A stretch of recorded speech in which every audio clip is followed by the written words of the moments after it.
Galerinha, retornamos. Vamos que vamos, meus técnicos em secretariado. Vamos que vamos. Técnicas, práticas, secretariais. Eu quero que vocês façam a diferença e eu sei que vocês vão fazer a diferença. Pode ter certeza disso. Só em vocês estarem aqui focados nessas técnicas de persuasão, em como se comunicar melhor com o cliente. Eu sei que nesse dia 31, vocês vão fazer a diferença, vocês vão começar a contar histórias para despertar os gatilhos mentais dessas histórias, porque este tema, as questões mentais, elas são fundamentais para que você possa persuadir e comparar situações, até mesmo para poder ter resultados positivos. Então, o foco dos gatilhos mentais é você ter um resultado positivo. Este resultado positivo, meu querido e minha querida, ele é trabalhado numa perspectiva de quê? De entender como você pode melhorar a tua performance na comunicação. Entendendo que você, persuadindo, você vai melhorar também a tua negociação, com mais vocabulários. O persuadir, ele vem num contexto de instigar, provocar. É aí que eu tenho algumas respostas para algumas perguntas. O foco aí é manipular de uma forma positiva, e tem, professor, de forma positiva? Tem. Porque quando você está na física e na química, você está manipulando ali também. Do mesmo jeito, gente. Tá? A manipulação é uma tratativa de influência. Você está influenciando por meio das emoções, do mapeamento, do entendimento acerca do controle da sua ansiedade, do seu medo, da sua raiva, da felicidade, ativando esses gatilhos. Você pode fazer com que a pessoa ela possa entrar em um momento de êxtase, de euforia, tendo sabedoria, o discernimento para ter o bom senso e usar da ética, principalmente. Por quê? Porque quando você coloca, por exemplo, uma história como essas duas que eu contei na aula passada, você também deixa um lastro de reflexão. O cuidado no falar, por exemplo, da empresa, né, é primordial. Por exemplo, não tem nada mais chato do que você ver um funcionário 100%, né, da fala apenas da empresa, achando que isso pode convencer o cliente. Não vai. Tá? Isso muitas vezes faz repelir o cliente. O foco ali é saber a necessidade do que o cliente quer. Ele quer ter o problema resolvido, gente. Quando você atende o telefone, ele quer ter o problema dele resolvido. Então você automaticamente está estendendo a persuasão para a resolução do problema dele. Quando você vai internamente entender o que acontece, por exemplo, nos conflitos, você também está atendendo um cliente, o cliente interno. Você, como profissional de secretariado, tem um papel fundamental de mediação, como um processo voluntário de estar vivenciando uma situação de conflito e estar verificando a oportunidade e os espaços para a busca dessas soluções. Principalmente porque há um entendimento de um método alternativo constante, a resolutividade constante, por meio do qual de se resolver os conflitos, a forma de interferência dessa justiça. É adequadamente a perspectiva de que o mediador, você, precisa ser uma pessoa neutra nos conflitos internos, porque o conflito, ele pode ser positivo e negativo. Positivo em que perspectiva? Quando você vai buscar um bem comum. O bem é comum. Negativo, quando a perspectiva é só de interesse individual. Olha só, gente. Individual. Eita, professor, Então, este individual, ele não pode prevalecer o coletivo. A resolução de conflitos vai partir da perspectiva de que você vai ser a interferência da justiça, não pendendo nem para o lado nem para o outro, sendo imparcial e neutro como o principal foco da comunicação. Agora sim, professor, eu estou começando a perceber que a comunicação com o cliente interno e externo, elas estão ali conjugadas, e isso, principalmente participando de contextos onde você aplica essas práticas. Como? Tente colocar-se como comportamento. Lembre que você tentar se colocar no lugar do outro é um comportamento que depende só de quem? De você. E você está comunicando, de uma certa forma, este comportamento para melhorar a tua comunicação, quer seja na linguagem corporal, quer seja na falada. Entender que pode estar ajudando a pessoa se colocando no pensar e no agir de acordo com o que o outro pensa. É difícil? Muito. Mudar a sua maneira de ver os conflitos para uma cultura de paz, mostrando que o conflito pode trazer um resultado positivo? Também. Fazendo justiça, lutando para resolver as diferenças e não para ganhar. Lembra disso, tá? Para o entendimento coletivo. Tendo comportamento de análise da situação, buscando alternativas para soluções e tentarem descobrir a raiz do problema. E não quem é o problema, mas a raiz do problema. Sendo solidário, demonstrando interesse pelo outro, pela sua realidade de vida, respeitando as pessoas com suas diferenças e tratando elas como verdadeiras riquezas, como uma forma geral, pensando positivo e valorizar as pessoas em outra situação, pedindo desculpa. Esse pedido de desculpa, gente, abre um canal de comunicação, principalmente para prevenir possíveis agressões, salvando relacionamentos.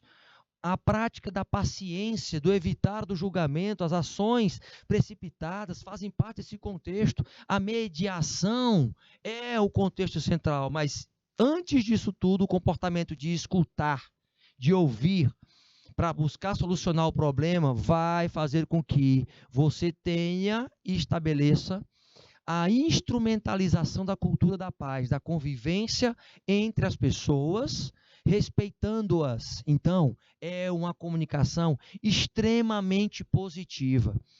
Veja que a comunicação, usando as técnicas e práticas secretariais, mostram isso. Mostra que o técnico em secretariado do século XXI, gente, ele tem esse diferencial de uma pessoa conciliadora, de uma pessoa mediadora, de uma pessoa negociadora, de uma pessoa que é persuasiva, mas que tem conteúdo para gerar valor único. Não mais agregar valor, mas gerar valor único. Essa pessoa é imprescindível para as empresas. Vocês vão ser imprescindíveis para as empresas. Vocês vão fazer a diferença. Por quê? Vocês já vão chegar com técnicas e práticas de mediação. Vocês já implantando pelo menos 10% do que vocês têm aqui como conteúdo, já automaticamente vocês já vão se mostrar diferenciados, tendo diferencial competitivo. Na esfera de mediação, por exemplo, você tem, por exemplo, algumas empresas, elas instituem estratégias jurídicas, até mesmo para colocar como vantagem. E o que você tem como vantagem? As flexibilidades e o protagonismo das pessoas que estão envolvidas na mediação. Você tem a economia de tempo e custo, porque você tem pessoas envolvidas para solucionar problemas de forma rápida, com essa função específica. Se eu tenho um secretário, uma secretária, que ela tem essa habilidade, essa forma de se comportar para buscar o controle entre as partes, verificar o que pode ser efetivamente trabalhado em termos de acordo, e este acordo possa ser cumprido espontaneamente dentro do regulamento interno da empresa, por exemplo. Isso é um fator ligado a questões jurídicas que passa para o externo. Então, se a empresa respeita internamente as normas e procedimentos, os colaboradores também, com poucas incidências em relação a isso, isso repercute nos grupos de interesse fora, no mercado.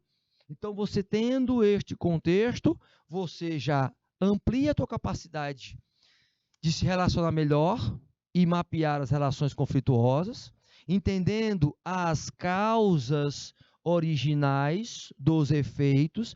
Então, se eu tenho um efeito negativo acerca de um conflito, eu vou ter algumas causas. Aqui são as causas. E eu posso ter falta de investimento em RH, falta de investimento em TI, tecnologia de informação, falta de investimento em marketing interno, ações de endomarketing, podem ser causas que têm um efeito negativo na comunicação interna. Essas causas, gente, podem ser mapeadas exatamente com instrumentos de deixar a gestão da comunicação à vista. Eu entendo quais são as causas, eu mapeio acerca delas e eu vou buscar melhorar, tornando positivo o efeito. Positivo o efeito. Então, veja que as vantagens de mediação, e essas vantagens de mediação, elas estão relacionadas, não há o desgaste. Por exemplo, quando eu tenho mediação, no litígio, as pessoas não vão para a justiça para discutir sobre alguns conflitos de assédio moral interno dentro da empresa. Quando há esta geração de soluções criativas, duradouras, onde se mantém as relações, onde se restaura a confiança entre as partes envolvidas, é até legalmente um trabalho preventivo de adaptação a situações, a possíveis soluções construídas para o futuro e que podem estar dentro do regulamento da empresa. Você vai participar da construção? Sim, porque você vai redigir, por exemplo, o regulamento das empresas. E você vai fazer parte desse contexto de uma cultura de mediação, melhorando a comunicação com o cliente interno, trazendo o quê? A confidencialidade, protegendo quem são as pessoas que participam dos conflitos, entendendo que elas precisam ter uma aproximação maior com a cultura da organização. É isso que traz a nova comunicação interna com técnicas de persuasão, de mediação, de negociação, trazendo ferramentas, gente. Ferramentas onde você possa mapear, principalmente, os sentimentos, esclarecer as questões, ampliar as técnicas, fazer um afagozinho de imersão de papéis, explorar possíveis desequilíbrios das partes, entender qual é a situação dessas partes. É aí que você tem um grande desafio como secretário, como secretária. Fazer o quê? O estudo acerca do compromisso dessa mediação como técnica para melhorar a sua comunicação dentro da empresa. Primeira coisa que você tem que saber é que eu tenho que fazer uma abertura desta mediação, relembrando os princípios da mediação, trazendo procedimentos, escrevendo isso, zelar pela isonomia e parcialidade do procedimento interno, de qualquer conflito que ocorra. Você participando, você tem o papel de zelar por isso, porque você vai participar também do redigir dessas normas, desses procedimentos internos, sabendo que essa mediação, ela serve, primeiro, para você melhorar suas técnicas de comunicação. O emprego tem que ser mutuamente satisfatório. A aplicação, ela tem que estar ipsiliter. Isso quer dizer o quê? Estar realmente seguindo o que foi escrito dentro do regimento, fora que isso pode se repercutir, por exemplo, para os grupos de interesse. Isso pode fazer com que a aplicação repercuta nas famílias dos colaboradores, repercuta em quem eles têm acesso, que se comunicam. E este mapeamento, ele é contínuo. Este mapeamento, ele é feito para entender o seguinte: aonde eu posso melhorar nos meus conflitos? O que é que eu vou verificar e mapear como interesse das pessoas que reclamam, questionam e que esses conflitos levam a situações que eu posso ter resultados negativos dentro da empresa? Olha só o impacto que a mediação tem num contexto da organização, de uma forma geral.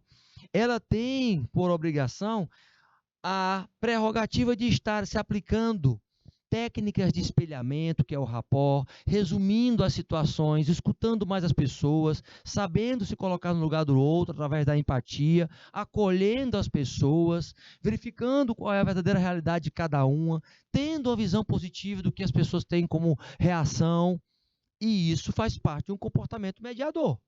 Esse comportamento mediador, ele se reflete a alguns estudos que o Carlos Eduardo, por exemplo, fez, que está nesse livrozinho também, que você pode ter ele em PDF, na internet, meus queridos, com práticas aí, ó, que são restaurativas de mediação internamente.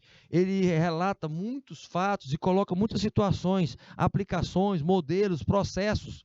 Então, faz um printzinho aí, tira uma foto, anota o nome dele, Carlos Eduardo de Vasconcelos, mediação de conflitos e práticas restaurativas, modelos, processos, ética, aplicações.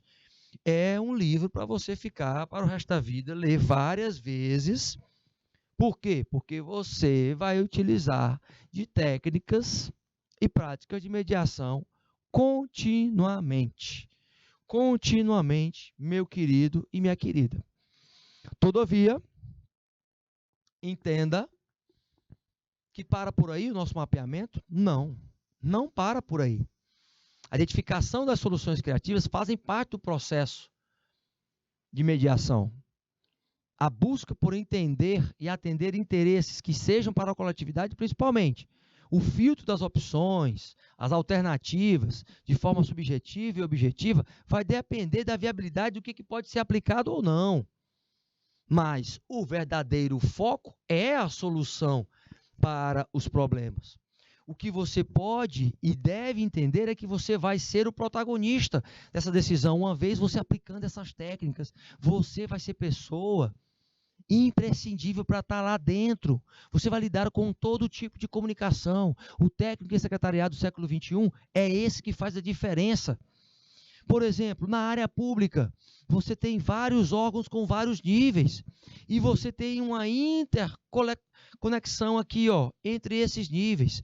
Você tem níveis de organizações não governamentais, internacionais, você tem níveis de governo municipal, estadual e federal, você tem organizações não governamentais nacionais e internacionais, com outros grupos de interesse, com empresas privadas, isso tudo envolvendo níveis de conflito, níveis de negociação, musculatura para mediação, musculatura intelectual principalmente.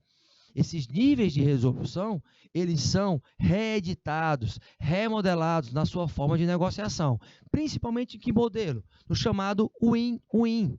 O modelo ganha-ganha, onde as duas partes saem com sensação de ganhar. Sensação não quer dizer que as duas ganharam. Quer dizer que uma, apesar de ceder, por exemplo, teve tanta interatividade, uniu tantas variáveis em comum, que ela saiu com a sensação de que a negociação foi ideal para ela. O optar pela negociação de ganha-ganha é buscar a confiança e a empatia sendo gerado de forma mútua, mas para que esta negociação ela possa ter uma repercussão relacional e duradoura e agregar credibilidade. Então, entenda. Neste momento, nós temos um contexto a ser estudado, a ser colocado.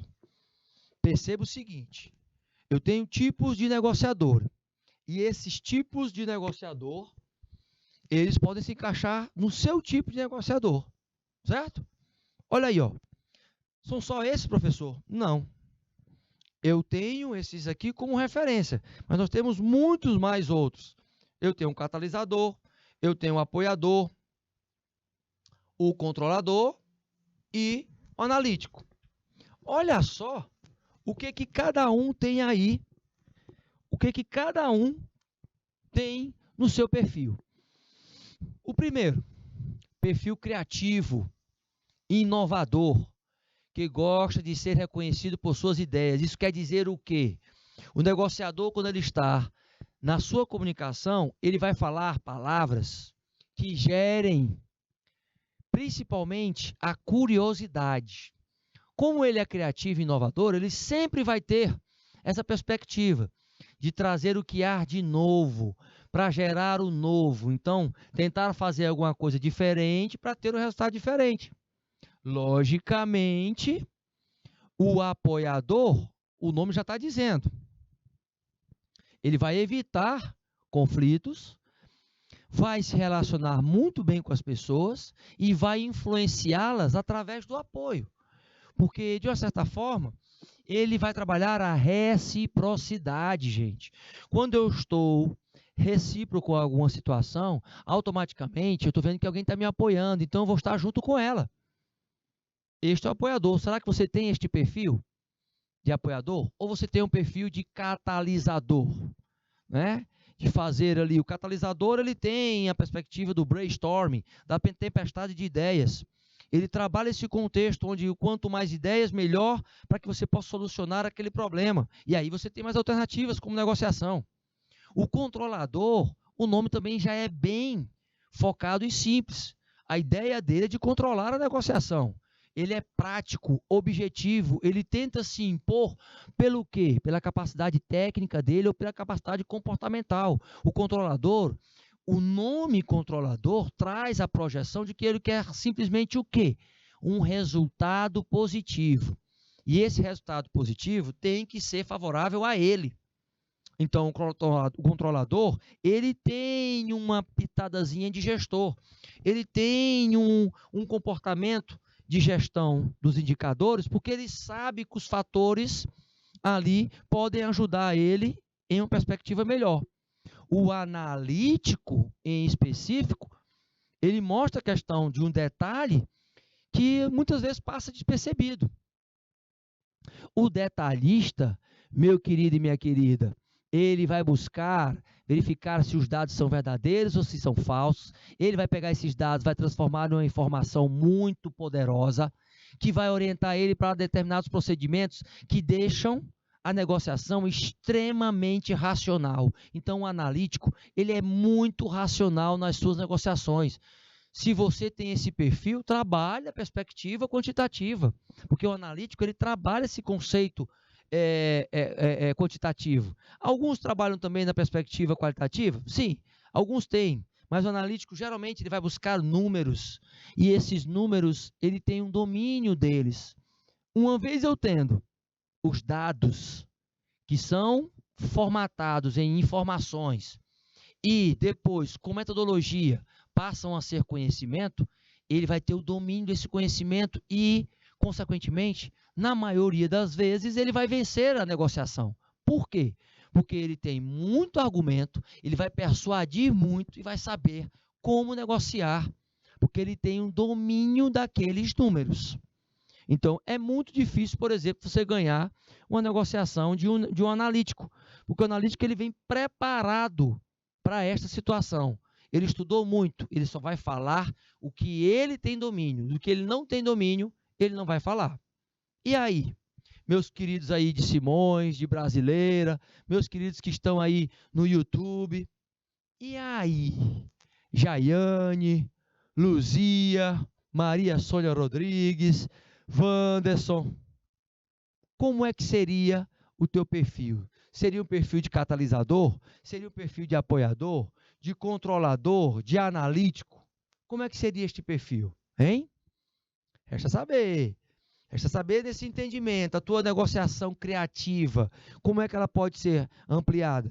É claro, entendendo que você tem que fazer a tempestade de ideias constantemente. Então, é por isso que eu reforcei aqui de forma utilizar aqui, estratégica, o brainstorming. O brainstorming, gente, a tempestade de ideias, fazendo com que as pessoas tragam novas ideias e ele possa se preparar, e você possa se preparar para atingir os interesses e propósitos da resolução de negociações. Isso fomenta o quê? Que no dia a dia você vai ter que ter entendimento de áreas cruciais, como, por exemplo, gerenciais, comerciais, jurídicas. Vai ter que tratar de pautas que envolvam leis, que envolvam as questões de resolução regulatórias, que fechem contratos, programas de entrega de produtos, que falem sobre discussões de questões salariais e condições de trabalho, além da perspectiva do aumento de produção de horas extras. Então, são pautas que você vai participar das negociações. E quem são os envolvidos, geralmente? Todos os níveis estratégicos. Até mesmo os níveis que estão fora das empresas. Não é? Os stakeholders. todos os níveis hierárquicos, pessoas em que a empresa se relaciona, de sindicatos a governos, de órgãos reguladores, a direção, ao tático com gerentes, supervisores, todos envolvidos nas negociações e numa comunicação melhor, mais ampla. Esta comunicação mais ampla é que traz o estilo das negociações. Esses estilos são colocados de que forma? De que é um componente fundamental em todo o processo de negociação, ter e mapear esses estilos, saber quem são os interlocutores. Essa negociação ela vem influenciando a paz dentro das empresas. A paz na perspectiva, gente, de ter conflitos, mas conflitos que sejam edificantes e não pejorativos. Esta situação ela é mapeada pelo poder, principalmente de sedução e de atração que os negociadores têm. Quem tem essa perspectiva de humanizar mais este perfil de negociador de forma ética, traz um contexto de quê? De que o negociador, você, com técnicas de negociação, vai aprender a influenciar pessoas a tomar decisões de forma mais rápida, acabando com o quê? Com a procrastinação,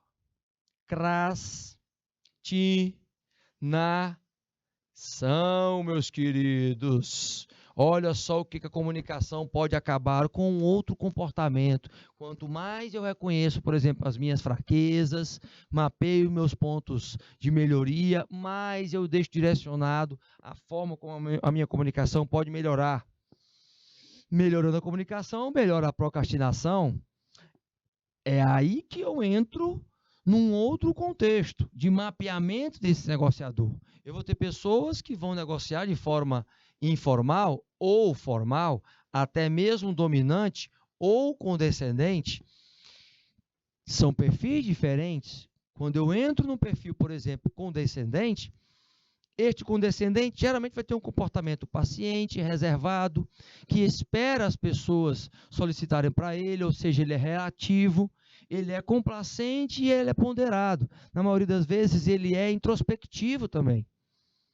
Quando eu entro para o dominante, este, sem sombra de dúvida, quer controlar e é extremamente rápido na sua resolutividade, competitivo ao máximo, uma pessoa extremamente ativa e categórica no que quer passar.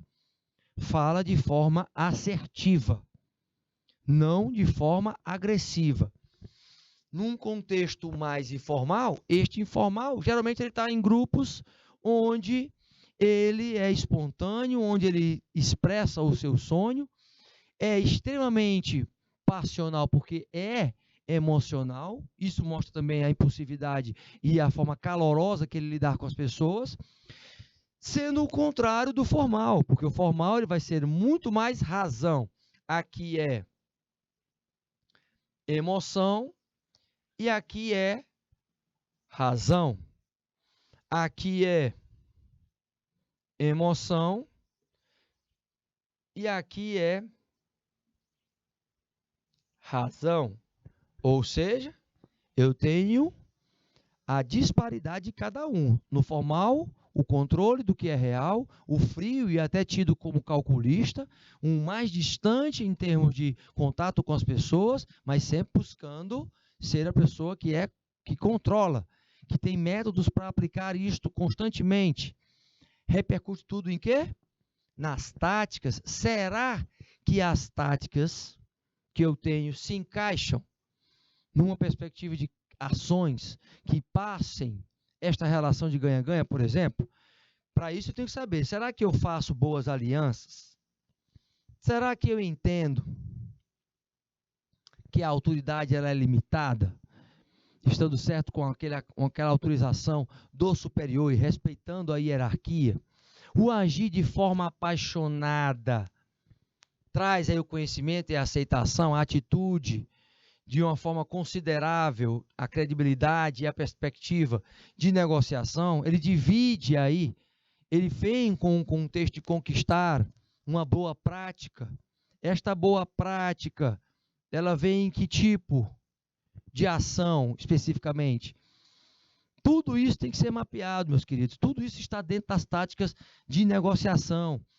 essas táticas de negociação, elas precisam ser claras para se manter firme durante as concessões. O negociador ele tem que saber até onde ele pode negociar.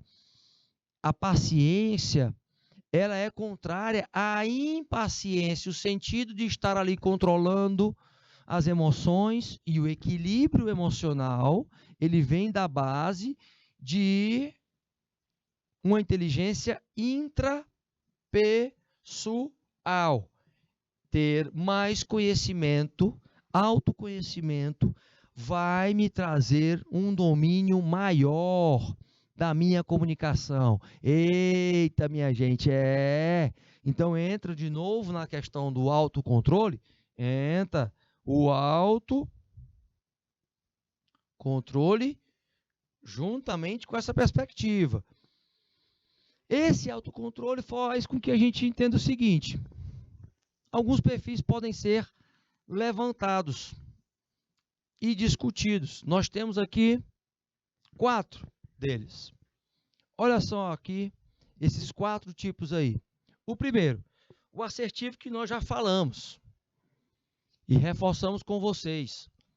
É bem diferente do agressivo. O agressivo, ele fala sem se preocupar com as pessoas, com um tom alto, debochando geralmente, provocando geralmente. Já o negociador assertivo, não. É diferente do negociador agressivo. O assertivo, ele fala de forma clara, direta, o que a pessoa precisa ouvir, não o que ela quer escutar, com a decisão racional, mas com a educação e com zelo com relação à pessoa. No número 2, o negociador persuasivo, ele envolve muita emoção, então ele vai colocar palavras e frases de impacto onde despertem gatilhos mentais. E essas pessoas possam ser envolvidas emocionalmente, se elas tiverem realmente este envolvimento emocional, principalmente tentando o estreitamento emocional por meio do relacionamento. No 3, o negociador que é detalhista é aquele que se assemelha ao analista. Ele é metódico, ele é profundo nos seus cenários, ele levanta o que é mais benéfico para si e ele age de forma racional. Mas não tão racional como o negociador estável. Esse sim tem paciência, espera, toma decisões depois de ter avaliado muito o cenário, detalhado. Ele é uma pessoa extremamente preventiva, que trabalha de forma proativa. Então, você tem 4 tipos de negociadores que você pode tentar se identificar. Professor, eu não me identifico com nenhum dos 4. Opa, mas então qual é o que te mais faz pensar que você pode trabalhar para ser?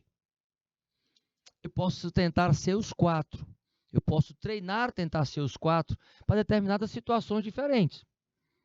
Para cada situação, por exemplo, você pode tentar aplicar técnicas para ficar mais parecido com cada tipo de negociador. Agora, entenda, aprenda que este contexto é um contexto aberto para que você trabalhe as suas competências técnicas e competências comportamentais.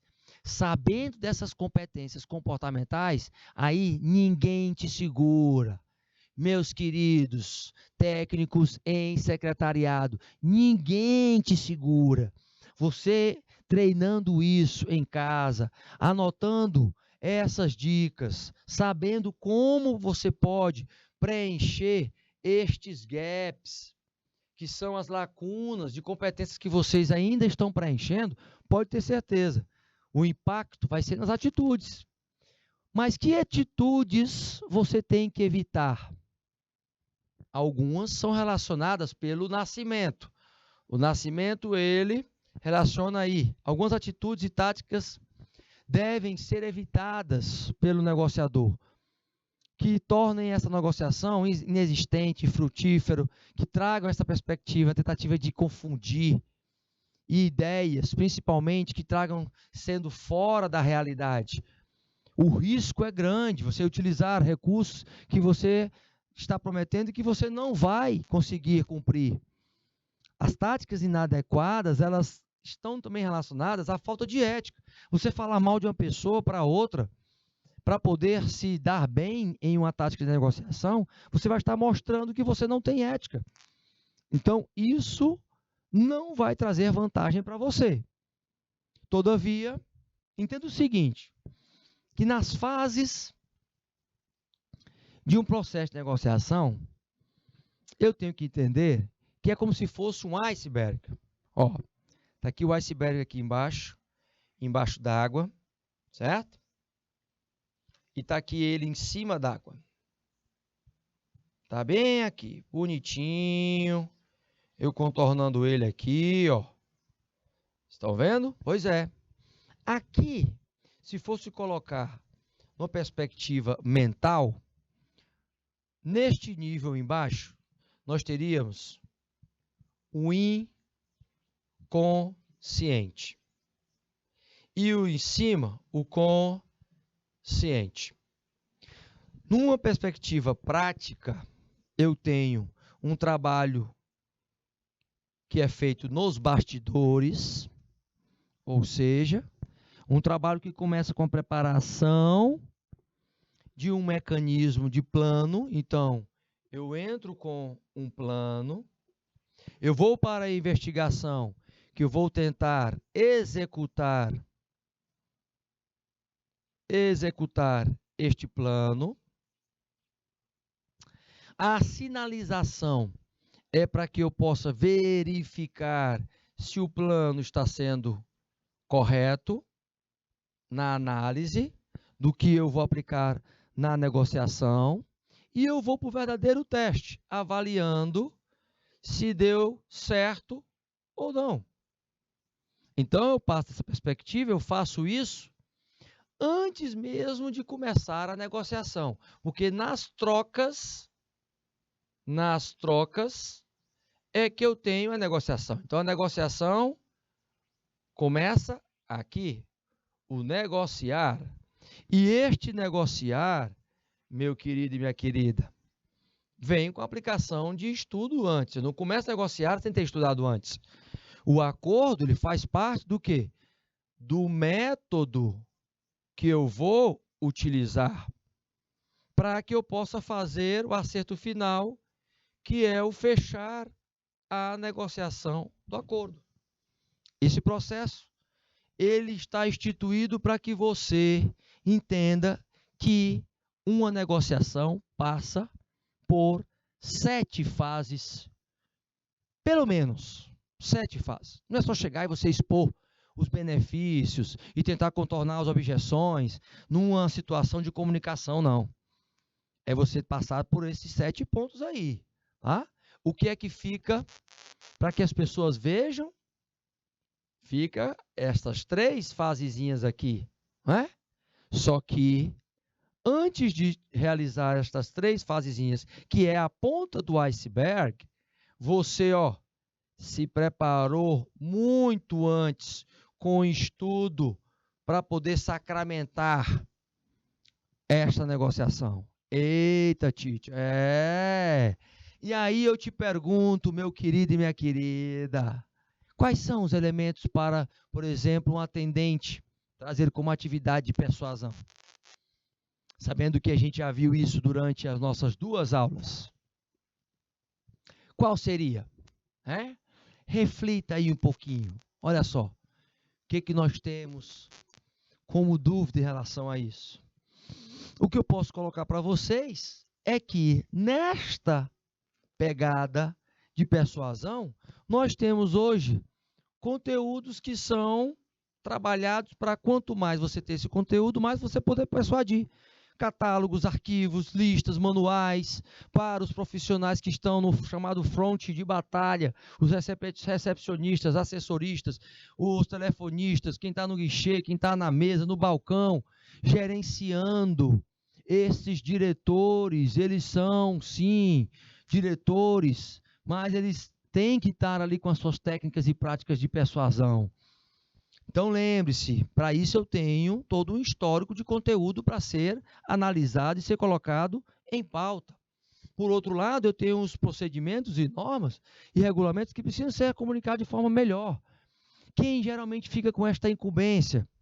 O secretário, a secretária. Isso é passado pelos seus gestores para que ele possa comunicar isso para os colaboradores. E aí, eu tenho os regulamentos e normas como leis, como regulamentos que norteiam a organização.